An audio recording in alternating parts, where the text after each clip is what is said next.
Think so? Wonderful. All right. And how many people have visited Rocky Mountain National Park so far? Yes. Oh, this is so good. Right. Well, then you know that we are located here in Colorado at the very tops of, well, close to the tops of the mountains. So today I'm joining you live from Rocky Mountain National Park, and I'm standing at 7,900 feet of elevation right now. But just outside my window, I can see a mountain that's over 14,000 feet tall and beautiful. We have 6 inches of snow on the ground here at the bottom, but up at Bear Lake, where I usually do most of my work, we have snow that's about 36 inches high. So just about waist high right now. And higher up in the mountains, it's even deeper snow. So it's definitely still winter here in Rocky Mountain National Park. But you might have visited here in the summertime when everything is green and you can see the animals, and you don't have to bundle up in a coat to go out and explore in the forest. And you might have seen places like this. I have a special overflight view to share with you. So Rocky Mountain National Park is famous for, of course, the tall Rocky Mountains, with places so high that the snow never melts, even to this day. We're also famous for steep canyon cliffs that are great for climbing rocks, also great for raptors to build their nests. But our favorite places to explore are usually the forests. They blanket the feet of the mountains, and they're great habitats for the animals that live there and all the plants that are in those forests too. And my absolute favorite place to be is going to be the lakes. So did you know there's over 80 different lakes that you can explore here at Rocky Mountain National Park? Here's one here that we're flying over. Some of you can drive to, some of them you can take a walk to, and some of them are a big, long hike to get to, but they are all beautiful. The lakes show us where the glaciers used to flow a long time ago. And those were the glaciers that carved out the canyons that made the mountain views that we see today. So you probably noticed there's a lot of really great nature here, but there's other things that aren't here. Did you see any buildings? No. Did you even see any like parking lots and roads? No, there's not very many. So this is a place where nature gets to be wild and it gets to be free. And when we're there, we can enjoy it, but we don't change it while it's there, because this is a place that's all about nature. That's Rocky Mountain National Park. This one place is one of 423 National Park Service sites stretched from coast to coast. There's at least one in every single state. I've been to 137, which is a lot, but I've got a lot more exploring to do if I'm going to see everything too.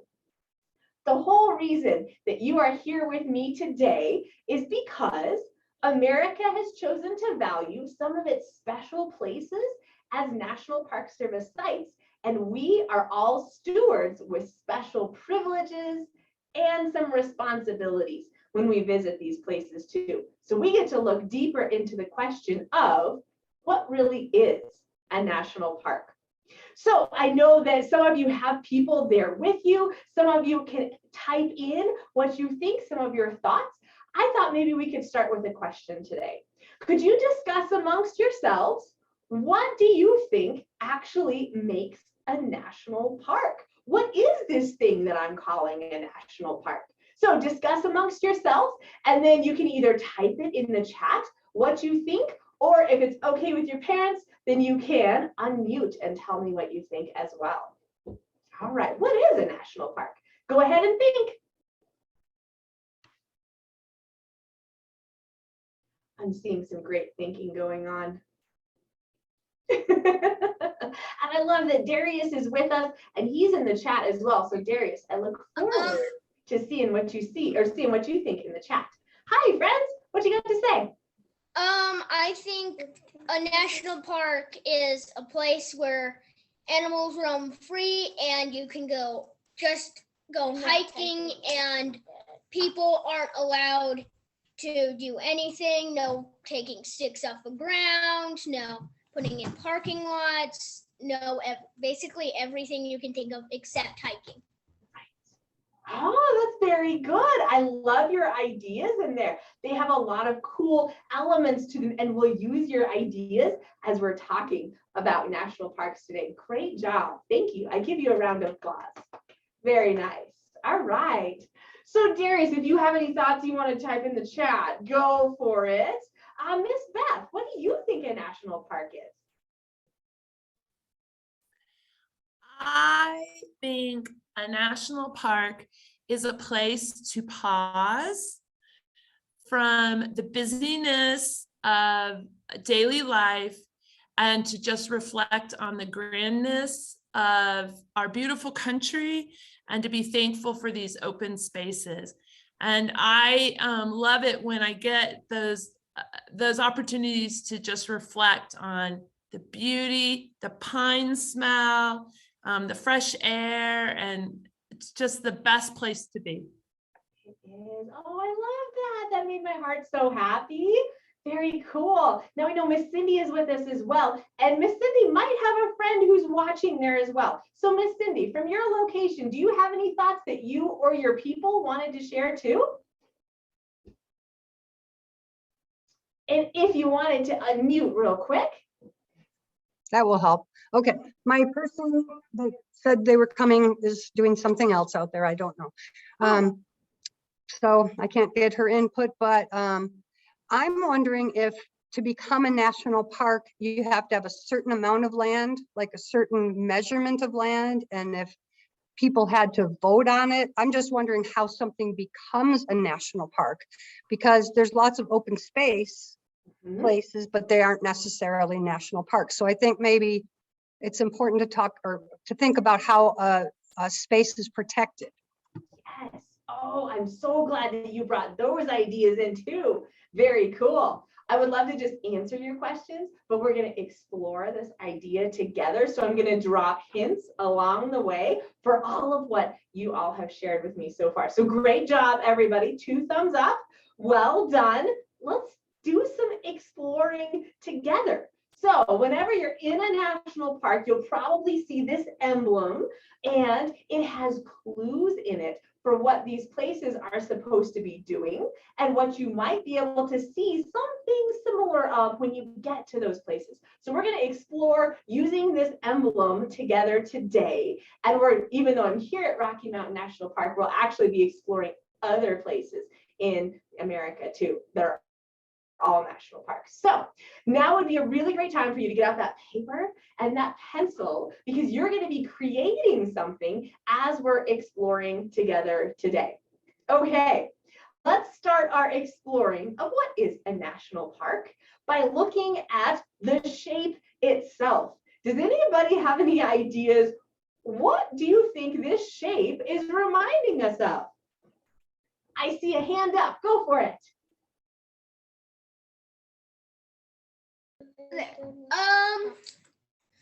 It looks like an arrowhead. You got it. Very nice. Yes, we would call this shape an arrowhead too. So that means if the whole shape of the emblem is an arrowhead, history must be an important part of national parks, right? Maybe some of them would even be all about history. So some are created solely to preserve the stories of the people that were here throughout our country, such as Gettysburg National Military Park, that helps to tell the stories of the Civil War and what we learned from that time.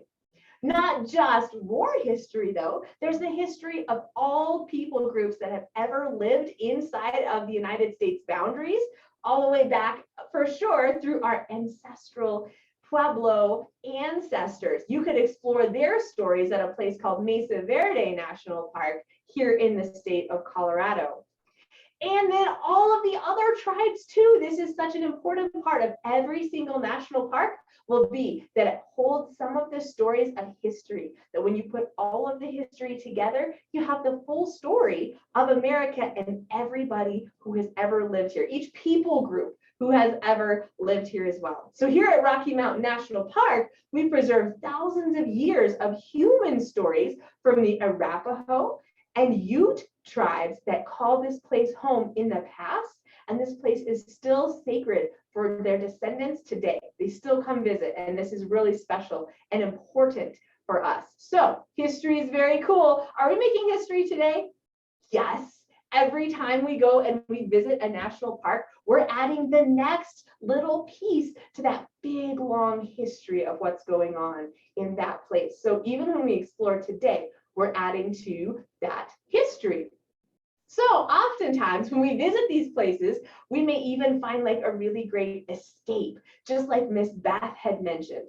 And we might find our great escape amongst a next part of the symbol. For right now, though, I would love for everybody to draw a great big picture of an arrowhead, like fill up your whole page with this arrowhead, because then we're going to be adding stuff inside of it as we go. All right. While you're drawing your arrowhead, you probably are noticing that it has a base on it with some little angles right up here, a base, and that's where it would be attached to an arrow. And then it's going to come down to a point at the very bottom. Arrowheads are usually made out of some very special kinds of rock that when somebody breaks that rock in just the right way, they can get the exact shape that they're looking for. Okay, so if you're not quite finished with your arrowhead, that's okay. You can keep drawing because I'm going to keep the arrowhead up here. Now, part of what, another part that's going to be very special or important about national parks, and it can kind of tell us their story, is the fact that sooner or later, plants are going to be a very important part of these places. All right, so as we talk together, think about what plant you want to add to your arrowhead that you're making. So let's think first. Here in the national parks, there are a bunch of different plants that tell huge stories of what's going on, like Oregon pipe cactus, Joshua tree, saguaro, sequoia, and even redwoods. All of these things are going to be very important different plants. So important that there are entire national parks that are entirely named after each of these plants right here. Super special and important. And that makes sense because all of our ecosystems are going to be based on the plants that live there, right? Yeah, so plants are going to be an important part of national parks. All right, so important that if maybe you went to a beautiful place like this national park and its key plant was missing, it would totally change the whole story of that place. What plant do you think would have been missing from the last park that I just showed you? Vote with your fingers. 1, 2, or 3. Which plant do you think was missing from what I just showed you? Oh, I'm seeing some votes for 1. All right, very nice. You know, I agree with you, my friend. If we took the Oregon pipe cactus out of Oregon Pipe National Monument, the whole story there would change because this one plant is so important to that landscape. So we definitely want to have that plant be something that is special and protected there, something that gets to grow there wild and free. So like some of our friends mentioned, sometimes in national parks, there's rules about like what you can take and do you have to leave the sticks behind and stuff like that. That's why sometimes the plants are so important that we actually have to leave them there for them to be able to grow and keep growing in that place. All right, this isn't the only plant park. Do you want to see another plant park? This one is a surprise. This plant park is underwater. Did you know we had an underwater national park? There is such a thing. So this is Channel Islands National Park, and I've got a key plant here missing. Which plant do you think was missing from my photo? 1, 2, or 3? Ooh, we have some good votes here. Yes, we're voting for number 2. If you took the sea kelp out of Channel Islands National Park, that would be totally a different place then, right? Because the kelp is where all of the fish are going to make their homes, and it's going to be a beautiful part of that particular place. Nice. Now, what if you went to a place called Joshua Tree? National Park, but this thing was missing. Oh my goodness. What would be missing from that place? 1, 2, or 3?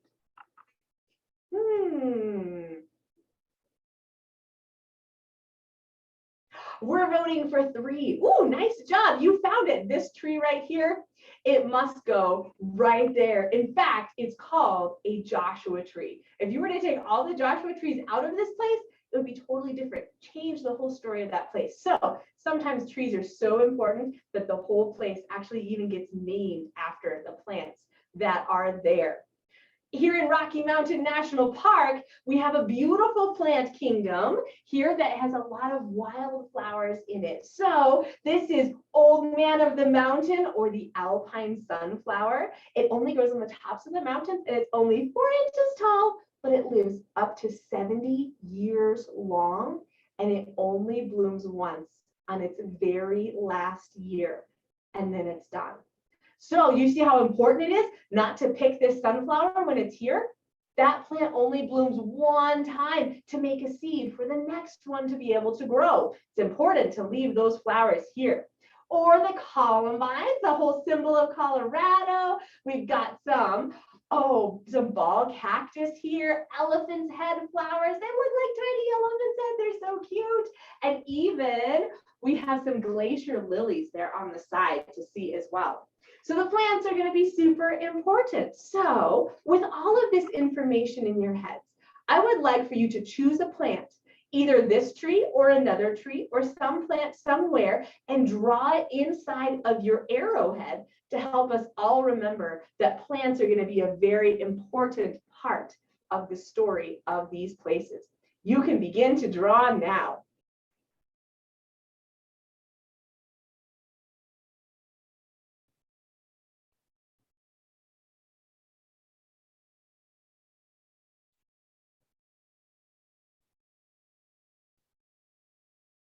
Oh, I love plants. I think they're the best. They are the best. This tall tree here, it reminds me of the ponderosa pine trees that grow here at Rocky Mountain National Park. They are tall. Their branches are kind of sporadic as well. And they're some of my favorite trees here. Miss Beth, do you have a favorite plant or a tree that you put on your drawing? I drew my arrowhead's small. I drew a flower. I love flowers. I love that you represented flowers in your arrowhead. Well done. All right. Very cool. Okay, well, I'm going to let our other friends who are here, you're going to totally fill up your arrowhead. And then, ooh, look, it's a beautiful tree. I love it. I love all the leaves on that tree. Nice job. Do our other friends want to show us their pictures so far? If so, you can hold them up to the camera. If not, that's okay, because you'll have time to show us more later on too. All right, looks like they are doing their best. This is great. Okay, and Darius, yes, we would love to know, what did you draw? If you want to put it in the chat, we would love to hear about it. Oh, look, that's a really great tree. I love how wide its branches are, and it has its trunk. Ah, that's a nice job. Nice job. Okay. Very cool. And our third one here. All right. Oh, look. Well done. I think you drew a very similar tree. Nice drawing skills. That is great. Good job, friends. Well, if the whole story of all national parks was only about plants, I think it would be cool, but it gets better than that, because it's also about the animal kingdom that lives in these places, represented on my arrowhead that's on my shoulder here by a white bison.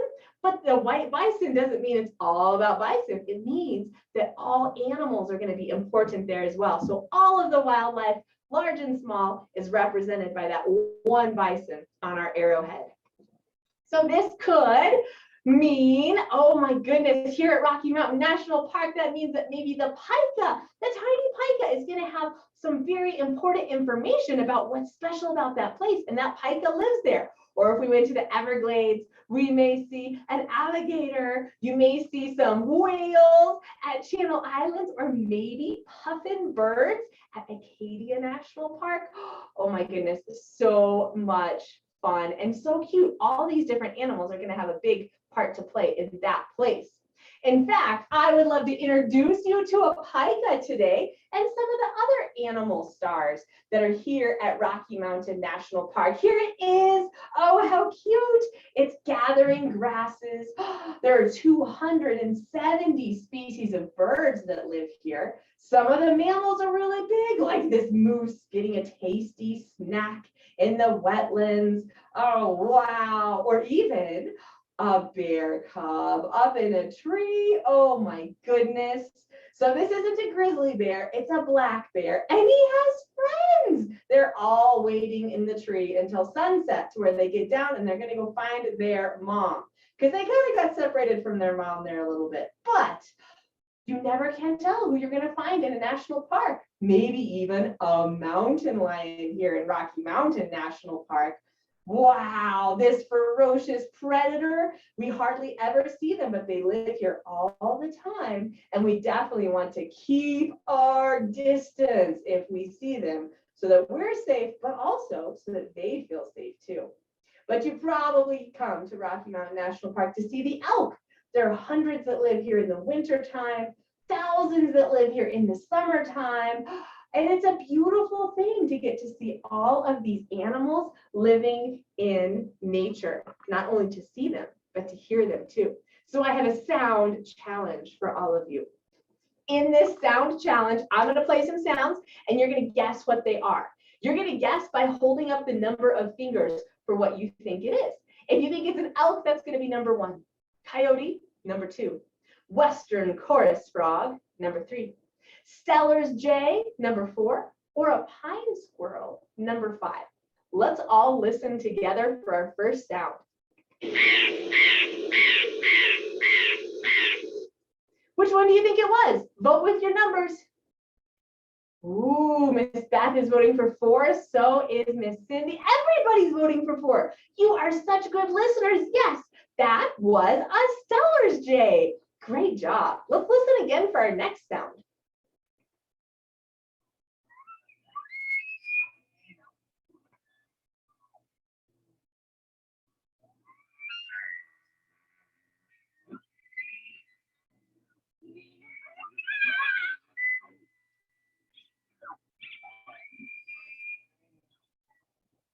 All right, could you hear that one? If so, give me a vote of fingers. I'm seeing some people think that might be a chorus frog. Let's see. Oh, but my other friends are saying it's got to be an elk, right? Or possibly a pine squirrel. Wow, we are across the board on this one. That's great. It could have been a tough sound to hear too. It's a little weird. Zoom kind of gets scared on some sounds. But for my person who voted for an elk, yes, that was the sound of an elk bugling in a meadow. So weird, right? Nice job. I'm seeing those high fives. Well done. All right. So let's listen again for our next sound.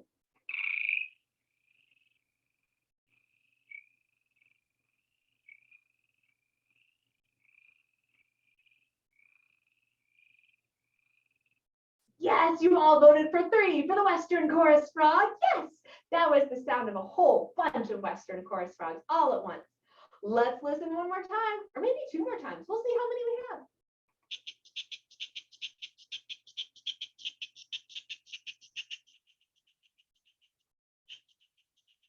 Yes, that's the pine squirrel. And he's probably telling us that we're too close to his pile of pine cones that he has buried in the forest and telling us to go away because that's his pine cones and he's saving them for the winter time. I think that's what that squirrel was trying to tell us. All right, let's listen one more time.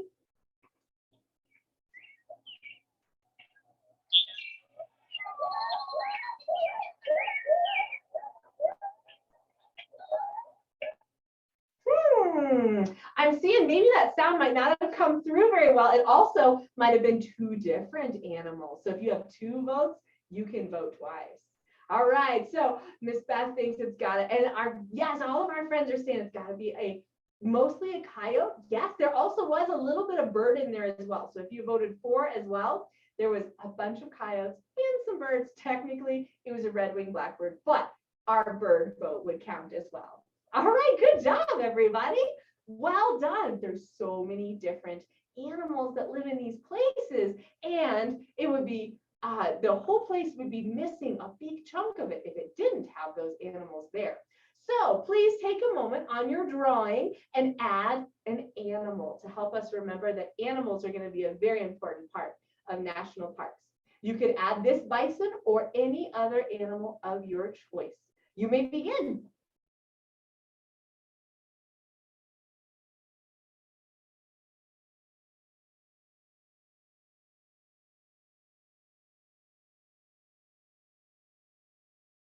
Nicely done, everyone.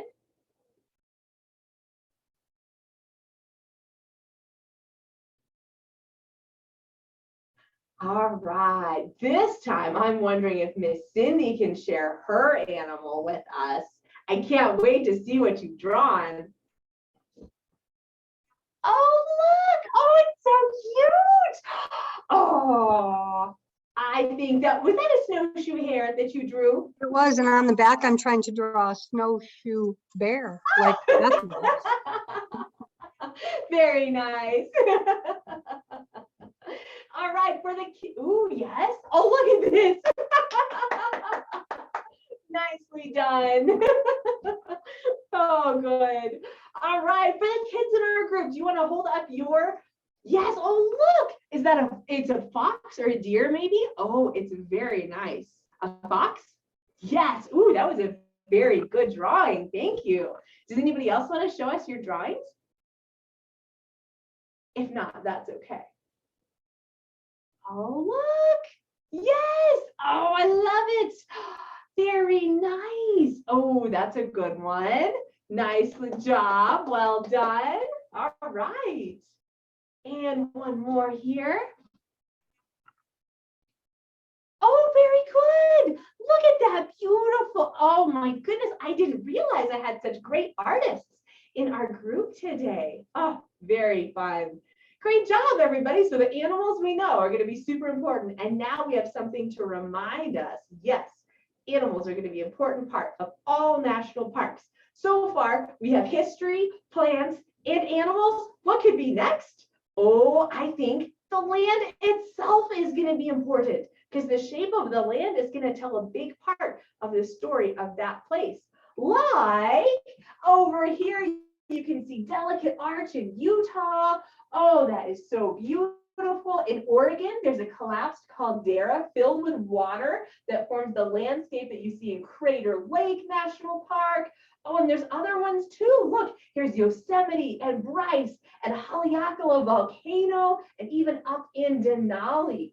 All of the land there all looks very different from each other. And that is going to be a special and important way that each park is going to be different from each other too. So when you go to explore the land, maybe you're going to go, like our friend said, go and hike through and walk and explore. And that would be a great thing to do. You mentioned that the only thing you're allowed to do is hiking. I would say kinda, because there's more too. You also can go camping in a lot of different places, even way back in the wilderness, or stargazing, or bird watching, or swimming. Some places have fishing. There's a lot of different things that maybe we can do to explore these different places. Here at Rocky Mountain National Park, a place like Rocky Mountain would have a very important landscape story to tell. Not only the beautiful mountains, but even the water that melts from the snow off of those mountains is going to fill up the lakes further downstream. So the land itself is going to be pretty important. So on your arrowhead, could you please draw some type of land somewhere? It could be a mountain or a canyon. It could be a cliff. It could maybe even be a geyser if you wanted to draw something from Yellowstone. Something that represents the land. All right. And I'm excited to see what Miss Beth has to share with us. So I drew mountains and then birds were my animal. That fit together very well. It's like you planned it like that. Thank you. All right, for our kids in our class today, would you like to show us your landscape that you drew in there? Ooh, very nice. I'm loving that mountain. Wow, it might even be a volcano, right? Yeah, sometimes our mountains are volcanoes now, or they got formed by volcanoes long ago. Oh, look, yes, this one, that's a very good, important mountain. I like that, and I like it has snow on the top too. All right, and one more, we've got some other details being added. And Darius, if you want to type what you're adding in at any point in time, you're always welcome to add your details too. Okay, almost finished. And then let's see, Miss Cindy, do you want to show us your landscape too? Oh, look, she has mountains, she has valleys. It's beautiful. Oh, wonderful. All right. Great job. Well, we'll make sure to see everybody's for sure, but our arrowhead isn't finished yet. There must be something else we should still fit on our arrowhead. Did you know it was going to be so crowded? But it's crowded with wonderful things. This next part is going to be a lake, but first let's stop.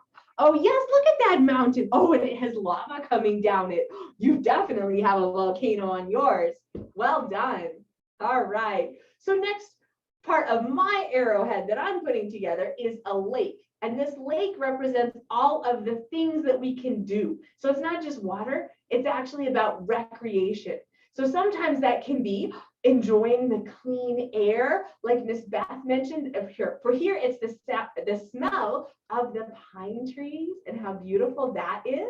But there's other things to do too, like maybe boating or fishing or looking up into the night sky and seeing the constellations. Maybe you're listening to the nature noises. And a lot of this, even though it takes place in summer, there's even some amazing recreation to do in the winter too. Going snowshoeing and skiing and sledding. All of those things are pretty exciting too. So you can do this recreation year round. That is awesome. Okay, so please add something that reminds you about exploring in a national park. Add something that reminds you about exploring. It could be a lake or any of those other things that helps you to remember that exploring them is going to be a very important part of that place. All right. And as soon as you are done, you can show us your arrowhead.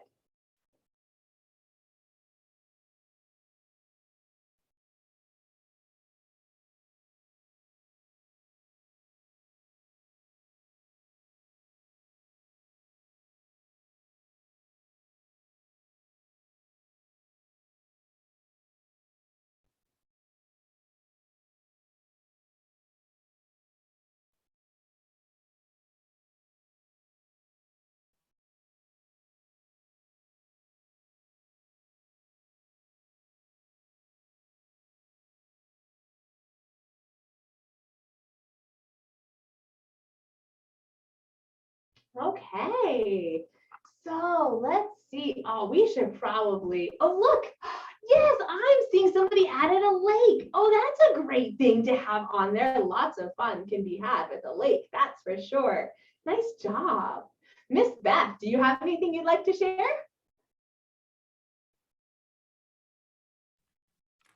I added a lake also at the base of my mountain. Yay!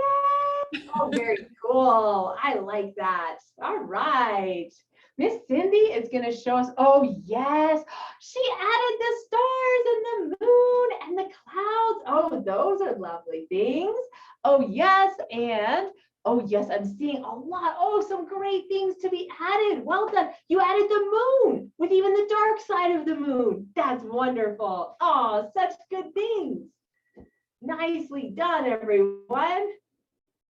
All right. Well, all together, we have explored what the icon is, the symbol, but it gave us all the clues of the things that are going to be pretty important about that place. Now, for each national park, one of these things is going to be the most important thing and the reason that that whole place is there. Some of them are going to be all about the landscape, but everything else is there too. Some are going to be all about the plants. Oh, nice job. There's even a bridge over your lake. I love it. Good. Some of them are going to be about the plants, but everything else is there too. Some are going to be about history and everything else too. And so this one symbol, it gives us all the clues of the things that we might be looking for. So I mentioned there were 423 of these things, right? Yeah. Well, they're actually divided up into a bunch of different types of National Park Service sites, like wild and scenic riverways and wild seashores and national forest, oh, excuse me, not national forests. We also have national parkways and national military parks and battlefield sites. And there's a lot of different things in there, but they'll all have all of those things represented. That means the national parks can be so different, like crazy different, but all have some things that are similar. So let's take a closer look about what that might look like. There are oceans and rocks, places where fish swim and birds fly, where mountains spring up and trees and grass grow all around. History is made, art is created, things happen that should always be remembered. Heroes emerge. A woman sets people free. A man makes life. A leader steps forward. People get together. They help each other out. They make their own places to run and play and contemplate the universe. There's pride and gratitude and fun. It belongs to everyone. It can be a place, a feeling, a state of mind. So get up, get out there, and find your park. All right, wonderful, everyone. So if you had a magic time machine and you could go anywhere to anything, is there anything that you're like, yes, I've always wanted to go see a specific national park, or maybe a specific thing that might be in a national park? I'm wondering if you could tell us, where would you like to explore? You had all of the things to get anywhere. So for my Lincoln family, where would you all like to explore? What would you want to do? Can everybody give me one thing? They're thinking. I see they're thinking. I think I would go to maybe dinosaur times, or probably a bit further back where there's those sea creatures, those crazy sea creatures, as long as I'm invisible. That sounds like a good plan. Did you know there's a national park that is all about finding dinosaur fossils? In fact, there's actually quite a few of them. They're all about dinosaur fossils. That's amazing. I hope you get to visit one someday. Does somebody else from your family want to tell us what you would like to explore? If not, that's okay. Yes, oh, I see a hand up. I would like to live underwater. Yes. So Biscayne National Park, that's all about the plants and the animals underwater. That would be perfect for you. Oh, very cool. Yes. And then what does our third friend want to add? Oh, I think you're muted again. In case you wanted to unmute and tell us anything else. And Darius, do you want to tell us in the chat, what would be something you would want to explore?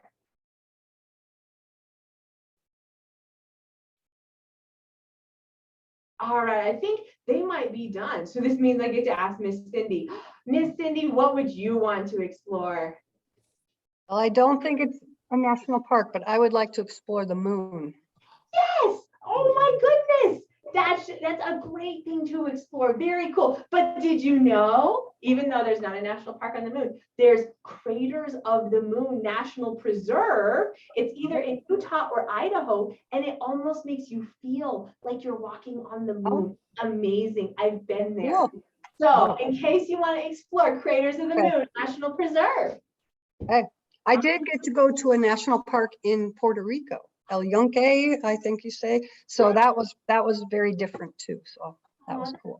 lovely. Thank you. And then Miss Beth, where would you explore?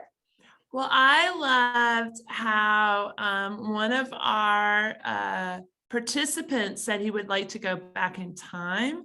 And that made me think about living on the cliff at Mesa Verde. I think that would be so cool. Yes, it's amazing. Yeah, so there's Mesa Verde, and then also there's about 8 other National Park Service sites in addition to that help tell the story of the whole group of people and what they did over time. So you have lots of exploring to do for that one. Nice job.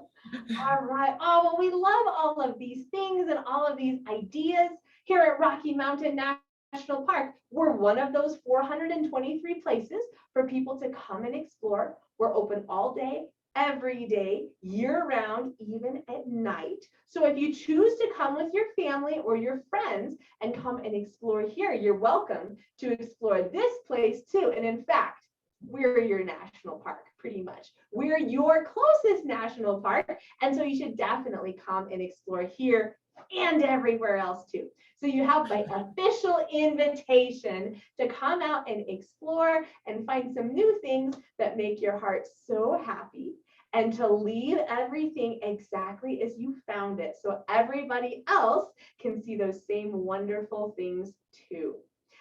So this was what I had to share with you. And now you have an arrowhead that you can put on your refrigerator or your bulletin board, and all of the secret clues inside of that arrowhead help us remember that a national park is something that is going to be important for human history, plants and animals, and recreation as well. All of those things together are what makes that place special. So thank you for joining me today, but we still have 5 minutes. So I'm going to hand it back to Miss Beth. If there's any questions that we have for the end of our 5 minutes, I can still answer questions, but I'll hand it back to you for now. Well, as my friends think about the question they want to ask you, Ranger Danielle, when does that flower bloom that blooms once every 70 years? Yes. You know, it usually blooms in July, a little bit into August, and it is called Old Man of the Mountain, or the Alpine Sunflower. And even though it's only this tall, it has a big story to tell. Yeah, I didn't know that. Right? Yes. Okay, Lincoln family, do you guys have, oh, Miss Cindy has a question, Ranger Danielle. I have a know-it-all son who's traveling all the national parks in a van, and he is arguing about the number of national parks there are. So I would like, there's a difference between national parks and units. Is that correct? Yeah, Okay. kind of, yes. So let's see, if I use the example of family, right? So you can have several different members of your family, and that's just like all the different members or all the different national parks. And those are all very special and important. But you know, in my family, I also have a kitty cat and I have some fish. Now they're part of my family, but they're not a human, right? But I'm going to count them as part of my family. So there is, I think it's 62, maybe 63 official National Park Service sites that are national parks right now. But then there's all of the monuments and the battlefields and the rivers and everybody else. And just like my pets in my analogy, they count too, and they get the same protection as all of the other national parks. So I would say yes to both. There are national parks and there are National Park Service sites that encompass everything. That helps a lot. Now I can argue. Thank you. There you go. Yes. Okay, Lincoln family, do you guys have some questions?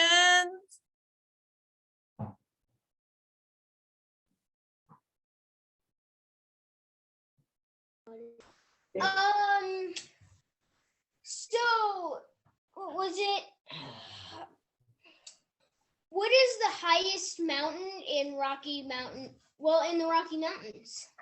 Ooh, that's a good one. Okay, so I can't speak for the whole Rocky Mountains because they're 3,000 miles long, but here in Rocky Mountain National Park, the highest mountain is Long's Peak, and it stands 14,259 feet tall. Wow. Yes. Wow. Anyone else? Darius, do you want to type something in or any more questions from the Lincoln family? I think we have one more.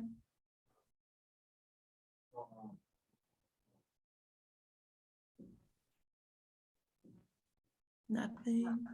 We don't have any questions. Okay, do you want to say something that you learned today that you thought was super cool? I did not know how many national parks there were. I thought they were like I know. not many. Right. Turns out I agree. Pretty special. It's true. What else? What did someone else learn? Miss Cindy, what did you learn? That was exactly what I learned. And I didn't realize that maybe each National Park Service logo was different depending on what was special there. So that's Good cool. question. Yeah, and I'm really glad you mentioned that. I might have misstated just a little bit. So our logo is the same for everywhere, but it reminds us that these different types of things are. Oh, I see. Okay. In these different places. So everybody wears. Because I was worried that I was very unobservant. No, everybody wears the same arrowhead, Okay. but they mean different things in different I ways. see. Got it. And I thought it was cool that the arrowhead represents the history of. Mhm. So that's important. Yeah. And it's not just the history of America. It's the history of all people groups who have ever lived in this place. To me, I think that's pretty special too. That is cool. Yeah. Well, Ranger Danielle, thank you for spending Friday Mhm. afternoon with us in Loveland.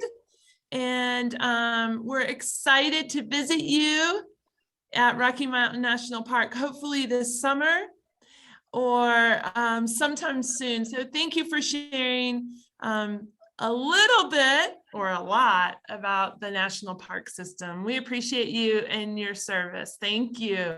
Thank you very much. Maybe we'll have you here in the fall. Okay. Yeah. I'll work on it.